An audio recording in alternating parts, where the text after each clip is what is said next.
In my attempt to try and understand how people influence through communications, I set off on a journey trying to understand the nuances of speaking. I tried communication classes, public speaking workshops, courses, coaches, and everything in between. And in all this, I kept going back to the basic method of learning: books. I read it all, from those popular titles that you've probably seen to those niche nuggets that you've probably never heard of. And throughout this process, there were certain principles that kept repeating themselves. And in some instances, certain books had singular nuggets that just seemed so practical to share. And all of this helped shape my opinions on communications. There were answers to a lot of fundamental questions, like how do you finally tackle the problem of stage fright, or why so many great people end up giving not so great speeches, or how one person connected with the audience so well that he received one of the longest ovations of all time. The first aspect to talk about is stage fright, or more so, how to overcome stage fright. One of my favorite books that I read in this journey was called Confessions of a Public Speaker. And in that, he addresses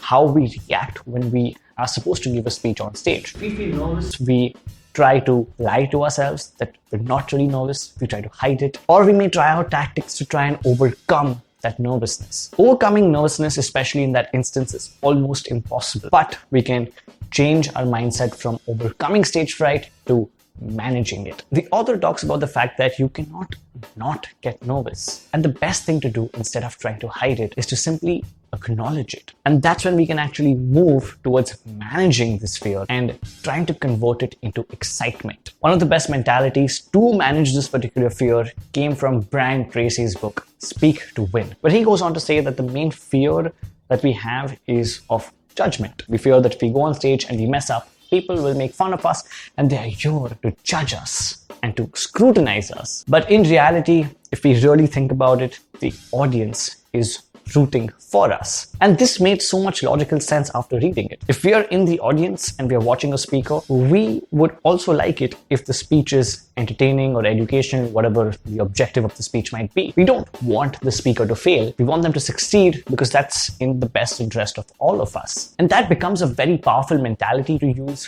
when we go on stage. The audience is not against us, but they're here to support us, not only for the sake of supporting us, but because it makes practical sense for them as well. But while having these sort of mentalities and managing stage fright are more mindset aspects towards public speaking, sometimes there are some talks which are just bad. One of my favorite authors in this space, Chris Anderson, wrote a book called TED Talks. He is also the founder of TED. And he goes on to say that there are certain people who've achieved so much in their lives, but for some reason, the speech that they are currently giving is for some reason not as great as it can be. And sometimes you wonder why the content of certain speeches tends to fall flat. As an audience, why do we get bored when we're listening to somebody present? Why is death by PowerPoint such a big known thing? And it's because we forget when we communicate to think about a very critical aspect known as the through line. In the book TED Talks, Chris Anderson says that the through line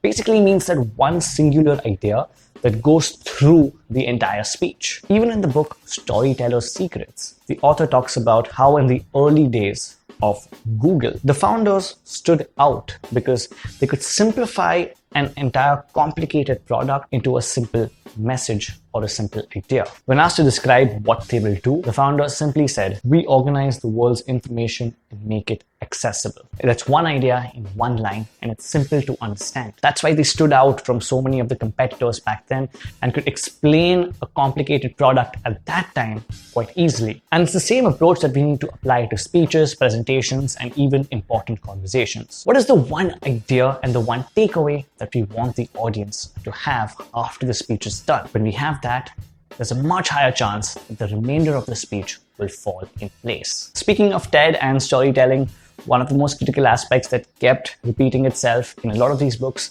and of course in a lot of books that specifically focused on this topic, was storytelling. It's very easy for us to forget information, but stories is something that sticks with us. And we know that. We know the importance of storytelling. In fact, within TED, there was one speaker who received the longest ovation ever. His name is Brian Stevenson. If you've heard of him, you've probably seen his TED Talk as well.